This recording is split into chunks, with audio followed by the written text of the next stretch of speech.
بسم الله الحمد لله والصلاة والسلام على رسول الله وعلى آله وصحبه ومن والاه.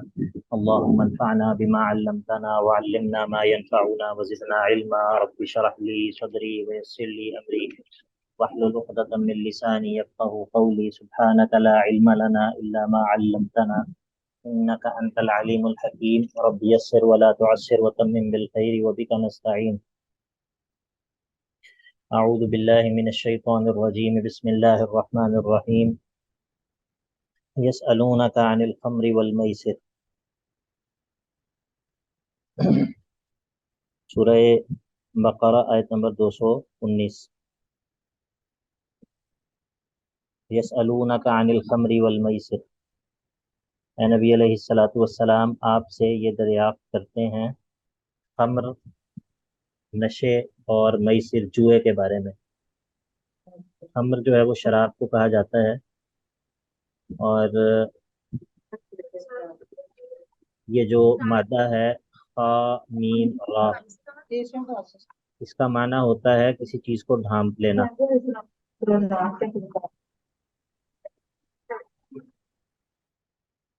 کسی چیز کو ڈھانپنا. خمار کس کو کہتے ہیں؟ خمار پتہ ہے آپ کو؟ خمار کس چیز کو کہتے ہیں؟ گدھے کو کہتے ہیں شاید. ہاں جی، گدھے کو. گدھے کو کہتے ہیں شاید. نہیں نہیں، ہا کے ساتھ نہیں، خا کے ساتھ، خا، خا کے ساتھ، خا. وہ ایک اردو میں بخار کے لیے بھی استعمال چھپانے کی کرتے ہیں. چیز کو. لتاشا آپ کیا کہہ رہی ہیں؟ چھپانے کی چیز، چھپانے کی چیز کو. وہ جو خمر اوڑا بھی جاتا ہے، اس کی بات ہو رہی ہے. ہاں ہاں ہاں ہاں، خمار. خمار جو ہے وہ کہتے ہیں چادر کو، چادر کو، یا پھر جو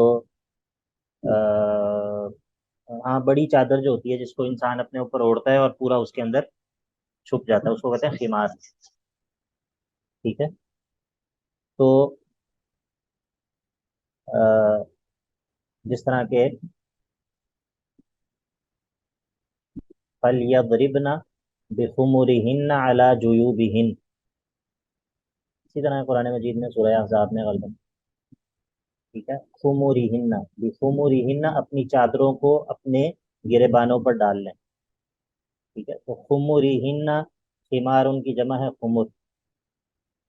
تو یہ جو مادہ ہے خا میم را، اس کا معنی ہوتا ہے ڈھانپنا، کسی چیز کو ڈھانپ لینا. وہ جو بڑی چادر ہوتی ہے وہ انسان کو ڈھانپ لیتی ہے. ٹھیک ہے. یہ خواتین اپنے اوپر لیتی ہیں چادر بڑی، وہ کیا کرتی ہے، وہ پورے جسم کو ڈھک دیتی ہے، ڈھانپ لیتی ہے. تو شراب کو بھی خمر کہا جاتا ہے، شراب کو بھی خمر کہا جاتا ہے. تو اس کو خمر کیوں کہا جاتا ہے؟ کیا مناسبت ہے اس کی؟ سر کیونکہ یہ عقل کو ڈھانپ لیتی ہے. شاباش شاباش، بارک اللہ فیک، بارک اللہ فیک. تو یہ خمر جو ہے یہ بھی انسان کی عقل کو ڈھانپ لیتی ہے، اس وجہ سے اس کو خمر کہا جاتا ہے. ٹھیک ہے. تو کوئی بھی چیز جو کہ انسان کو اس طرح نشے میں مبتلا کر دے کہ انسان کی عقل زائل ہو جائے، انسان جو ہے وہ بے سدھ ہو جائے، وہ اسی کے تحت جو ہے وہ داخل ہے، اسی کے تحت داخل ہے. ٹھیک ہے. کوئی بھی ایسی چیز جو کہ انسان کی عقل کو معوف کر دے، انسان جو ہے وہ سوچنے سمجھنے کی صلاحیت سے وہ ہو جائے، عاجز آ جائے، وہ اس کو ہم خمر کہتے ہیں. تو یسألونک عن الخمر والمیسر، آپ سے شراب اور جوئے کے متعلق دریافت کرتے ہیں. تو قل، آپ کہہ دیجئے، فیہما اثم کبیر ومنافع للناس، آپ فرما دیجئے کہ ان میں بہت بڑا گناہ یا نقصانات بھی ہیں، نقصان بھی ہے، اور منافع للناس، اور لوگوں کے لیے فوائد بھی ہیں. لیکن وَإِثْمُهُمَا أَكْبَرُ مِن نَفْعِهِمَا، ان کے جو نقصانات ہیں وہ ان کے فوائد سے بہت بڑے ہیں. ان کے نقصانات جو ہیں وہ ان کے فوائد سے بہت بڑے ہیں.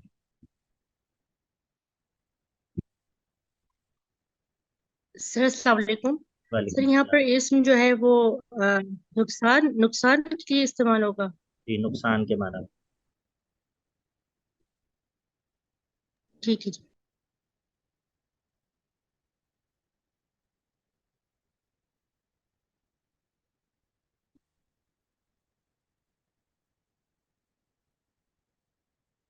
یہاں پر ہم گناہ کا معنی کیوں نہیں کر سکتے؟ کوئی بتائے گا؟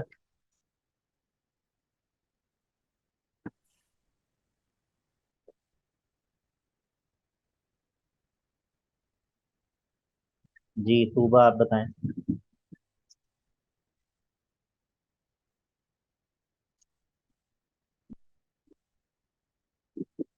دیکھتے ہیں مترجمین نے کیا معنی کیا ہے، لیکن تب تک آپ بھی سوچیں کہ یہاں پر میں نے یہ معنی کیوں کیا، نقصان کا معنی کیوں کیا؟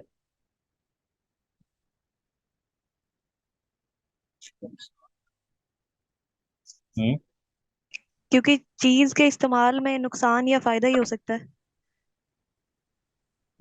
گناہ نہیں ہو سکتا مطلب یہ چیز دو سے؟ پاسبلٹیز ہیں، مطلب ہاں کہ یعنی کیا کسی مطلب چیز کے ہے کہ استعمال میں یہ چونکہ دو پاسبلٹیز ہیں۔ ہاں، آپ یہ کہہ رہی ہیں کہ چونکہ اس کے مقابلے میں منافع ذکر ہوئے ہیں تو اسی لیے اسم کا معنی جو ہے وہ اس کے مقابلے میں منافع کا بالکل کے الٹ جو ہے وہ تو گناہ ہوتا ہے، یہ کہنا چاہ رہی ہیں آپ؟ نہیں سر، میرے کہنے کا مطلب ہے کہ یہ مطلب استعمال کی چیز ہے نا، یعنی اس کو پیا جاتا ہے، دیکھیں میری بات سنیں، تو میری بات سنیں، ایسی چیزیں جو استعمال جی کی جو چیزیں ہوتی ہیں ان میں گناہ یا ثواب نہیں ہو سکتا؟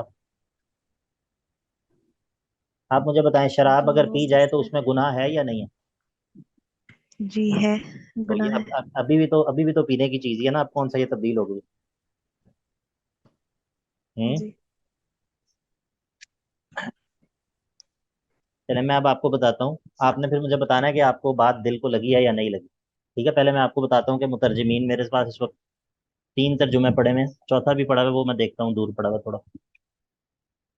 یہ ہے جی فتح محمد خان جالندری رحمہ اللہ، انہوں نے تو بہت اچھا ترجمہ کیا، کہتے ہیں کہ یسألونک عن الشہر سوری کہاں گیا، ہاں یسألونک عن الخمر والمیسر قل فیہما اثم کبیر ومنافع للناس، کہہ دو کہ ان میں نقصان بڑے ہیں اور لوگوں کے لیے کچھ فائدے بھی ہیں، مگر ان کے نقصان فائدوں سے کہیں زیادہ ہیں، مگر ان کے نقصان فائدوں سے کہیں زیادہ ہیں، انہوں نے یہ ترجمہ کیا۔ مولانا مودودی کہتے ہیں کہ کہو ان دونوں چیزوں میں بڑی خرابی ہے، اگرچہ ان میں لوگوں کے لیے کچھ منافع بھی ہیں، مگر ان کا گناہ ان کے فائدے سے بہت زیادہ ہے۔ انہوں نے پہلے خرابی کا ترجمہ کیا ہے اور پھر بعد میں گناہ کا ترجمہ کر دیا، ٹھیک ہے؟ لیکن نگہت ہاشمی صاحبہ نے انہوں نے اچھا ترجمہ نہیں کیا، مزہ نہیں آیا۔ آپ کہہ دیں کہ ان دونوں میں بہت بڑا گناہ ہے اور لوگوں کے لیے کچھ فائدے بھی ہیں، اور ان دونوں کا گناہ ان کے فائدے سے بہت بڑا ہے۔ اچھا، اب میرا ایک سوال ہے، مجھے یہ بتائیے کہ یہ جو شراب ہے، شراب اس کی حرمت آپ کو پتہ ہے نا کہ سٹیپ بائی سٹیپ ہوئی ہے، پتہ ہے آپ لوگوں کو اس بات کا؟ جی سر۔ جی ہاں، جی تو ان میں یہ والی جو آیت ہے جو ہم پڑھ رہے ہیں یہ کتنے نمبر پہ اتری ہے؟ ہوں پہلے نمبر پہ سر۔ پہلے نمبر پر یہ آیت اتری ہے، بارک اللہ فیکم۔ اب ذرا آپ مجھے یہ بتائیے کہ اگر اس آیت کے اندر اسم کا معنی جو ہے وہ گناہ ہے، اگر اس آیت کے اندر اسم کا معنی ہم گناہ کریں تو کیا اس آیت کے ذریعے شراب کی حرمت نہیں ثابت ہو جانی چاہیے تھی؟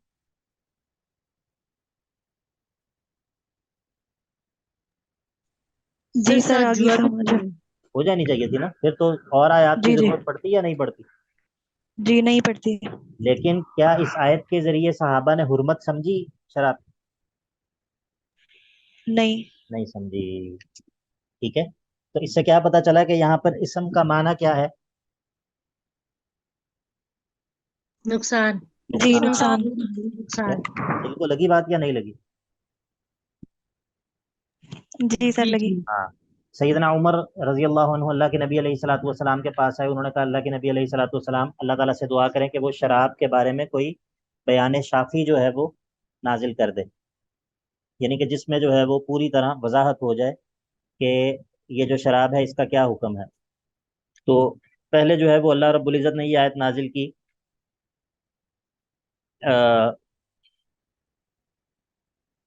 یسألونک عن الخمر والمیسر قل فیہما اثم کبیر ومنافع للناس یہ والی آیت نازل ہوئی، ٹھیک ہے۔ اللہ کے نبی علیہ الصلوۃ والسلام نے حضرت عمر کو بلایا اور یہ آیت سنائی، تو انہوں نے کیا کہا؟ انہوں نے کہا اللہم بین لنا فی الخمر بیانا شافیہ، دوبارہ وہی بات کی کہ اللہ ہمارے لیے شراب کے بارے میں کوئی بیان شافیہ، یعنی کہ ایسا بیان، ایسا حکم نازل کر جس کے بعد کوئی گنجائش باقی نہ رہے۔ پھر دوسرا حکم نازل ہوا، وہ سورہ نساء کی جو آیت ہے، یا ایھا الذین آمنوا لا تقربوا الصلاۃ وانتم سکارى، کہ نماز کے قریب نہیں آنا جب نشے کی حالت میں ہو۔ اس کا مطلب کیا ہے؟ اس کا مطلب یہ ہے کہ اس آیت کے نازل ہونے کے بعد بھی شراب پی جا رہی تھی۔ اگر گناہ کا کام ہوتا تو اس طرح تو نہ ہوتا کہ نماز، مطلب یہ کہا جا سکتا ہے، آپ کا کیا خیال ہے کہ مثال کے طور پر یہ کہا جا سکتا ہے کہ نماز کے اوقات میں جوا مت کھیلو، یا نماز کے اوقات میں زنا مت کرو، کہا جا سکتا ہے اس طرح؟ نہیں نہیں کہا جا سکتا نا۔ اگر ایک چیز حرام ہو جائے تو پھر تو یہ نہیں کہا جا سکتا کہ نماز کے قریب مت آؤ نشے کی حالت میں۔ بھئی وہ تو نشہ نماز کے کا وقت ہو یا نہ ہو، نشہ نہیں کرنا، کیونکہ اس میں بہت بڑا گناہ ہے۔ تو پھر اللہ رب العزت نے یہ آیت نازل کی، یا ایھا الذین آمنوا لا تقربوا الصلاۃ وانتم سکارى، جب نشے کی حالت میں ہو تو نماز کے قریب مت آؤ۔ پھر اللہ کے نبی علیہ الصلوۃ والسلام نے سیدنا عمر کو بلایا، یہ آیت سنائی، انہوں نے پھر یہی بات کی ہی، اللہم بین لنا فی الخمر بیانا شافیہ۔ پھر وہ سورہ مائدہ والی آیت اتری کہ یا ایھا الذین آمنوا انما الخمر والمیسر والانصاب والازلام رجس من عمل الشیطان فاجتنبوہ لعلکم تفلحون۔ نہیں یہ نہیں ہے، رجس من عمل الشیطان اس طرح ہے سورہ مائدہ کے اندر۔ سر فہل انتم منتہون، میرے خیال فہل سے یہ انتم تھا۔ منتہون ہے، لیکن وہ آیت شروع سے ذرا میں دیکھ، فہل انتم منتہون، ہاں، انما یرید الشیطان، یہ ایسے ہی ہے، فاجتنبوہ لعلکم تفلحون، انما یرید الشیطان ان یوقع بینکم العداوۃ والبغضاء فی الخمر والمیسر ویصدکم عن ذکر اللہ وعن الصلاۃ فہل انتم منتہون۔ ٹھیک ہے، سورہ مائدہ کی آیت نمبر 90 اور 91 پھر نازل ہوئی، تو اللہ تعالیٰ نے کہا فہل انتم منتہون، تو کیا اب تم باز آتے ہو یا نہیں آتے؟ مطلب یہ سوال ہے لیکن امر کے معنی میں ہے۔ معنی کیا ہے؟ باز آ جاؤ۔ تو سیدنا عمر نے کیا کہا؟ انتہینا انتہینا، ہم باز آ گئے، ہم باز آ گئے۔ تو اس لیے اس سے ہمیں یہ پتہ چلتا ہے کہ یہاں پر جو اسم کبیر سے مراد گناہ نہیں ہے، ٹھیک ہے۔ اسی لیے قرآن مجید کا جو ترجمہ وہ بھی قرآن مجید کی تفسیر کو جاننے کے ساتھ ہی ہو سکتا ہے۔ قرآن مجید کی تفسیر کو جانے بغیر آیات کے نازل ہونے کی وجوہات، اسباب نزول، ان کے نازل ہونے کے اوقات، پہلے کون سی آیت نازل ہوئی ہے، بعد میں کون سی آیت نازل ہوئی ہے، کس آیت کا کیا پس منظر ہے، کیا ان سب چیزوں کو جانے بغیر قرآن مجید کی درست تفسیر کی جا سکتی ہے؟ پھر تفسیر چھوڑیں، ترجمہ بھی کیا کیا جا سکتا ہے درست؟ نہیں سر۔ نہیں کیا جا سکتا ہے، تو یہ بات ہے۔ تو یہ کس نے سوال کیا تھا اسم کے معنی کے بارے میں؟ سر میں نے ہاں، بارک اللہ فیک، جزاک اللہ خیر۔ سوال جو ہے نا یہ بہت اچھی جزاک چیز اللہ۔ ہوتی ہے، بعض دفعہ سوال کے ذریعے بہت سارا فائدہ ہو جاتا ہے، اور ایک بات جو ہے وہ ذہن میں نہیں ہوتی لیکن سوال کے ذریعے وہ بات ذہن میں آ جاتی ہے اور سب کا فائدہ ہو جاتا ہے، ٹھیک ہے۔ تو یہ بھی آپ نے سوال کیا تو یہ سب میری بات میرے ذہن میں آ گئی، نہیں تو ہم شاید اس کو ویسے ہی گزر جاتے۔ وَيَسْأَلُونَكَ مَاذَا يُنْفِقُونَ، اور آپ سے سوال کرتے ہیں کہ ہم کتنا خرچ کریں، ماذا ينفقون، کتنا خرچ کریں، قل، آپ کہہ دیجئے العفو، العفو، العفو، العفو، عین فا واو، مادہ ہے اس کا عین فا واو۔ یہ جو مادہ ہے نا یہ کسی چیز کے بڑھنے کے معنی میں بھی استعمال ہوتا ہے، اور بھی اس کے معنی ہیں، کسی چیز کو مٹانا بھی ہوتا ہے اس کا معنی، اور کسی چیز کا بڑھ جانا، کسی چیز کا بڑھ جانا، حتی عفوا وقالوا، قرآن مجید کے اندر یہ بڑھنے کے معنی میں بھی استعمال ہوا ہے۔ تو یہاں پر کیا ہے؟ قل العفو، یہاں پر زائد کے معنی میں ہے، آپ کہہ دیجئے کہ وہ چیز خرچ کرو جو زائد ہے۔ کس چیز سے زائد ہے؟ بنیادی ضرورتوں سے۔ استعمال سے۔ جو تمہاری ضرورت کے جو مصارف ہیں ان سے جو چیز زائد ہے اس کو اللہ کے راستے میں خرچ کرو، تمہاری حاجات ضروریہ جو ہیں. كذلك يبين الله لكم الآيات لعلكم تتفكرون. تو جس طرح اللہ تعالیٰ نے تمہارے لیے شراب کے بارے میں، جوئے کے بارے میں، اور پھر تمہارے اللہ کے راستے میں خرچ کرنے کا کیا جو ہے وہ ترتیب ہے اس کے بارے میں اللہ تعالیٰ نے تمہارے لیے اپنی آیات کو وضاحت کے ساتھ بیان کیا ہے. لعلکم تتفکرون فی الدنیا والآخرہ، لعلکم تتفکرون فی الدنیا والآخرہ، تاکہ تم دنیا اور آخرت دونوں کے بارے میں تفکر کر سکو. ٹھیک ہے، تاکہ تم دنیا اور آخرت دونوں کے بارے میں تفکر کر سکو اور آخرت کے لیے جو ہے وہ اپنے آپ کو تیار کر سکو اللہ تعالیٰ کے احکام پر عمل کرتے ہوئے. وَيَسْأَلُونَكَ عَنِ الْيَتَامَى،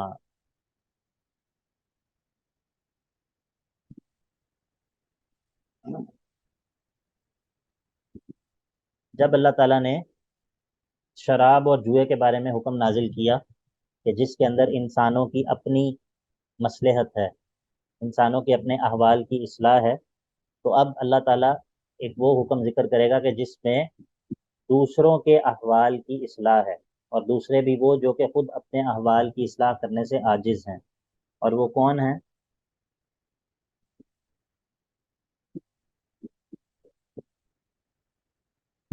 کون ہیں وہ؟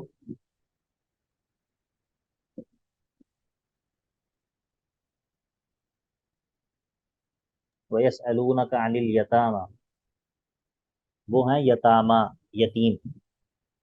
اگلی آیت آپ لوگوں کو نظر آ رہی ہے یا نہیں آ رہی؟ جی سر جی آ رہی سر. ہے۔ یا پھر جواب نہیں کوئی آ رہا، پتہ نہیں کیا بات. وَيَسْأَلُونَكَ عَنِ الْيَتَامَى، اور اے نبی علیہ الصلوۃ والسلام آپ سے یتیموں کے بارے میں سوال کرتے ہیں. قُلْ إِصْلَاحٌ لَهُمْ خَيْرٌ، آپ کہہ دیجئے کہ ان کے لیے اصلاح کرنا، ان کے معاملات کی اصلاح کرنا وہی بہتر ہے. اصل میں پہلے جو ہے وہ جو حکم نازل ہوا تھا سورہ نساء کے اندر، جو حکم ہے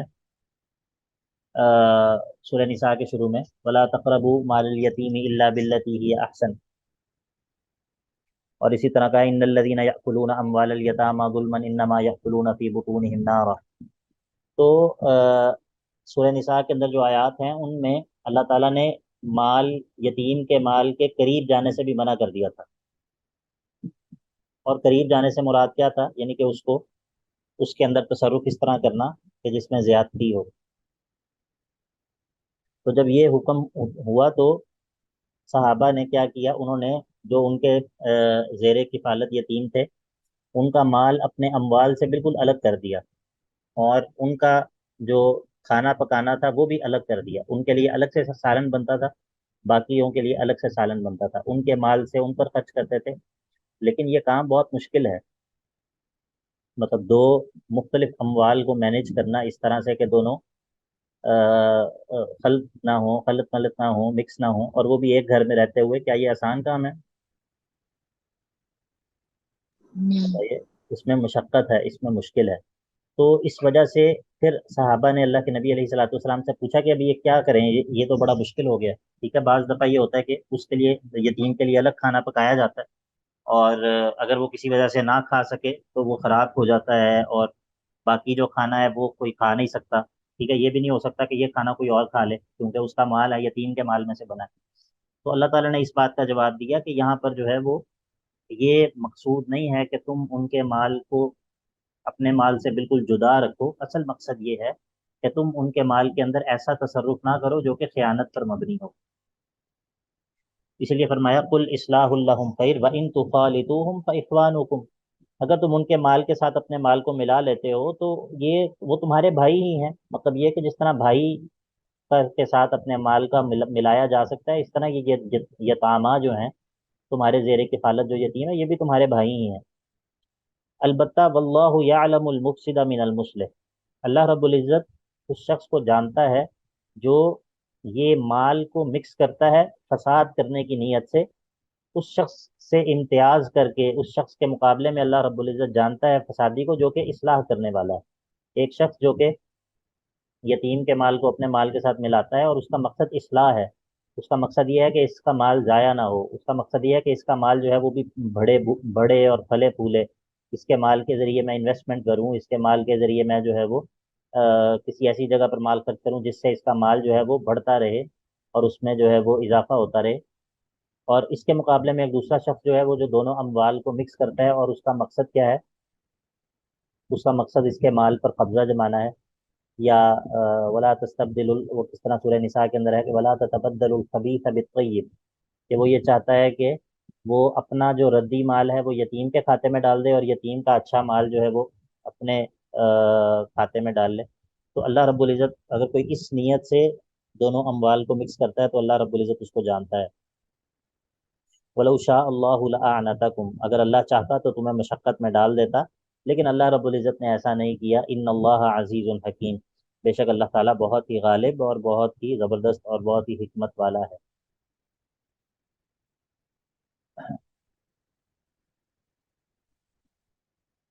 ایک اور حکم کا ذکر ہے، وَلَا تَنكِحُوا الْمُشْرِكَاتِ حَتَّى يُؤْمِنْ، مت نکاح کرو مشرکہ عورتوں سے، حتیٰ یؤمن، یہاں تک کہ وہ ایمان لے آئیں. مشرکہ عورتوں سے نکاح مت کرو یہاں تک کہ وہ یہاں تک کہ وہ کیا ہو جائیں؟ ایمان لے آئیں.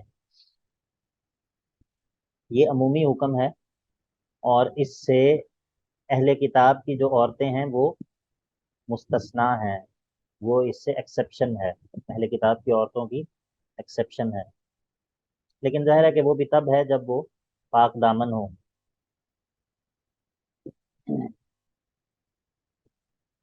یہ اجازت تو ہے، لیکن خاص طور پہ آج کل کے حالات میں یہ کوئی اتنا یعنی کہ پسندیدہ عمل نہیں ہے، پسندیدہ عمل نہیں ہے. لوگ جو ہے وہ مختلف مقاصد سے یہ کرتے ہیں، اہل کتاب کی خواتین سے شادیاں، عیسائی یا یہودیوں سے، لیکن یہ ہے کہ اس کے عواقب اور نتائج جو ہے وہ کوئی اچھے نہیں ہوتے. ٹھیک ہے، یہ اس دور میں تو ظاہر ہے کہ کیا جا سکتا تھا اور کیا بھی جاتا تھا کہ جب اسلام غالب بھی تھا اور مسلمان بھی بذات خود مسلمان تھے. تو آج کل جو ہے یہ مذاق زیادہ ہے اور اس کے فوائد کم ہیں. ویسے بھی کیا کہتے ہیں، جب مسلمانوں کے اندر اتنی زیادہ خواتین موجود ہیں تو یعنی کہ وہ خواتین جن کو ضرورت ہے شادی کی، جن کی شادیاں نہیں ہوئی ہوئی، تو ان کے ہوتے ہوئے اہل کتاب کی طرف جانا یہ ویسے بھی کوئی مناسب طرز عمل نہیں لگتا. بہرحال اللہ تعالیٰ نے اس کی اجازت دی. جی کوئی سوال کرنا چاہ رہی ہیں طوبہ؟ جی سر، اس صورت میں پھر وہ اپنے دین پر ہوگی اور جو مطلب مسلمان مرد ہے وہ اپنے دین پر، دونوں ہاں، اپنے اپنے دین پر رہتے ہوئے. اپنے اپنے دین پر رہتے ہوئے، لیکن اصل میں اس کا مقصد یہی ہے کہ چونکہ اصل یہی ہے کہ جو بیوی ہوتی ہے وہ تھوڑی سی سبمسو اس کی نیچر ہوتی ہے. تو جو امید ہے کہ شوہر اگر واقعتاً شوہر ہوگا، آج کل کی طرح نہیں ہوگا، تو ممکن ہے کہ وہ خاتون مسلمان ہو جائے. ٹھیک ہے، یعنی کہ چونکہ اس ماحول کے اندر آ کر رہے گی اور شوہر کا ایک مطلب ایک انفلوئنس بھی ہوتا ہے، تو ممکن ہے کہ وہ اسلام کو قبول کر لے. اسی لیے اس کا جو اپوزٹ ہے اس کی اجازت نہیں ہے نا. کیا مسلمان جی، خاتون جو ہے وہ نکاح کر سکتی ہے عیسائی مرد سے یا مشرق یہودی مرد مرد سے؟ سے نہیں نہیں. کر نہیں. سکتی. نہیں. تو اسی لیے اجازت دی ہے کہ مرد جو ہے اس کا انفلوئنس ہوتا ہے. اور ویسے بھی الاسلام یعلو ولا یعلی علیہ، اگر اس کا اپوزٹ جو ہے اس کی بھی اجازت دے دی جاتی تو اس میں یعنی کہ ایک کافر مرد کو مسلمان عورت کے اوپر قوام بنانا تھا، جو کہ اسلام کی اہانت ہے. تو یہ اسلام اس چیز کی جی. اجازت دیتا کہ جی ایک سر. سر مجھے بھی ایک کوشچن کرنا تھا. جی سر بہت سارے لوگ جو مطلب نان مسلمس ہوتے ہیں ان سے شادی کرتے ہیں، اور موسٹلی وہ لوگ کلمہ پڑھنے سے آگے تک اسلام کے احکامات کو نہیں جانتے، تو اس کے بارے میں سر کیا حکم ہے، کیا ہونا چاہیے؟ میں نے تو بتا دیا کہ کیا ہونا چاہیے. جی سر. آج کل یہ بھی ہوتا ہے کہ ایک بندے نے ایک کرسچن لڑکی سے شادی کی اور اس کو مسلمان کر لیا، کہا کہ جی ہم نے اس کو جی. مسلمان کر لیا. تو وہ جو مسلمان تھا وہ بھی بس ایسا ہی مسلمان تھا، نماز شماز وہ بھی کوئی نہیں پڑھتا تھا. تو کچھ عرصے کے بعد ان دونوں کی لڑائی ہو گئی اور جب لڑائی ہو گئی تو خیر وہ بھی کیا مسلمان ہوئی تھی، نماز وہ بھی کوئی نہیں پڑھتی تھی، ظاہر ہے جو جس نے مسلمان کی ہے وہ پتہ نہیں خود بھی مسلمان تھا یا نہیں. تو کچھ عرصے کے بعد وہ دونوں کی لڑائی ہو گئی، بات ڈائیورس تک پہنچ گئی، ڈائیورس ہو گئی اور وہ لڑکی دوبارہ سے کرسچن ہو گئی. ٹھیک ہے. تو یہ اس طرح کے بھی اب مطلب کہنے سر کا ابھی مطلب یہ اہل ہے کہ کتاب تو جی پھر جی. بھی ہے نا، لیکن جو کئی ہوتے ہیں جیسے وہ کوئی بدھ مت ہے، کوئی ہندو میں ہے، کچھ نہیں اس وہ طرح تو سے ہمارے حرام ہے، ایسے بھی کیسز دیکھے وہ ہیں. تو حرام ہے، وہ تو بالکل جائز تو نہیں ان ہے. کو کلمہ پڑھ کے نہیں، اس کو کلمہ پڑھ کے مسلمان کر لیتے ہیں نا، لیکن وہی آپ کے والی بات ہے، پھر وہ اس میں اگر میل ظاہر کرے گا، یا کئی مرد ہوتے ہیں وہ خود تو نماز پڑھتے ہیں. سر ہوں. ہمارے ملنے والوں میں کیسے شادی ہے، تو وہ انہوں نے ایسے شادی کر لی، لیکن آپ بلیو کریں کہ ان کو بچے کی اگر جو ہم شروع میں بال اترواتے ہیں اس کے لیے بھی ان کو پہلے مہینہ دو لگا کے عورت کو کنوینس کرنا پڑتا ہے کہ ہمارے مذہب کا پارٹ ہے. اور اس طرح کی ہاں کتنی تو ساری وہی چیزیں ان بات ہے کو نا جگہ کہ جگہ مشکلات پیش اب آتی ہیں. جو خواتین ہیں، خواتین کے اندر مردوں والے ٹریٹس ہیں، اور مرد جو ہیں وہ آج کل فیمینن قسم کے مرد ہیں، ان کے اندر میسکولینٹی ہے نہیں ہے، وہ بیویوں سے ڈرتے رہتے ہیں. تو ایسی صورت میں جو ہے بالکل وہ اس کے ایسی. لیے بہتر یہی ہے کہ وہ ایسا پنگا نہ ہی لیں. ٹھیک ہے. اگر وہ کوئی انورٹیڈ کاماز میں وہ کیا کہتے ہیں کون سی وومن یا مطلب وہ ایجوکیٹڈ وومن ہوگی انورٹیڈ کامرس میں، تو وہ پتہ چلے کہ اس کو اس نے آگے لگایا ہوا ہے، اور یہ میاں صاحب جو ہیں یہ اس نے انفلوئنس کیا ہوا ہے، بیوی نے شوہر کو انفلوئنس کیا ہوا ہے، آج کل تو یہ ہے. ٹھیک ہے. تو اسی لیے آج کل جو ہے یہ کوئی اتنی اچھی چیز نہیں ہے. بہرحال بالا سر امت اس آیت کا پچھلی آیت سے کیا ربط ہے؟ یہ ہوتا ہے سوال، مشکل سوال. اس آیت کا پچھلی آیت سے کیا ربط ہے؟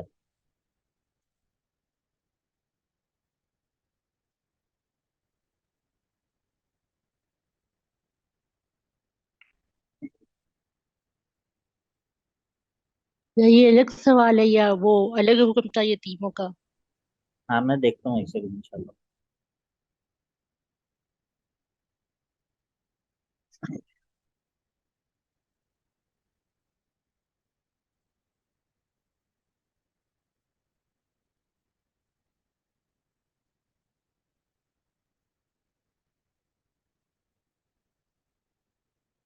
یہ یہ سورۃ البقرہ کے اندر نا یہ بعض مسائل ایسے ہیں، یہ سورت کے اندر بعض جگہوں پہ یہاں پر جو احکام ذکر ہوتے ہیں ان کے اندر دو دو جہات ہیں، دو دو جہات ہیں. یعنی کہ یہ جو مسائل یہاں پر بیان ہو رہے ہیں ان میں سے ہر مسئلے کی دو جہتیں ہیں، دو جہتیں ہیں. ٹھیک ہے. مثال کے طور پہ شراب اور جوئے کا جو حکم پیچھے بیان ہوا اس کی دو جہتیں ہیں.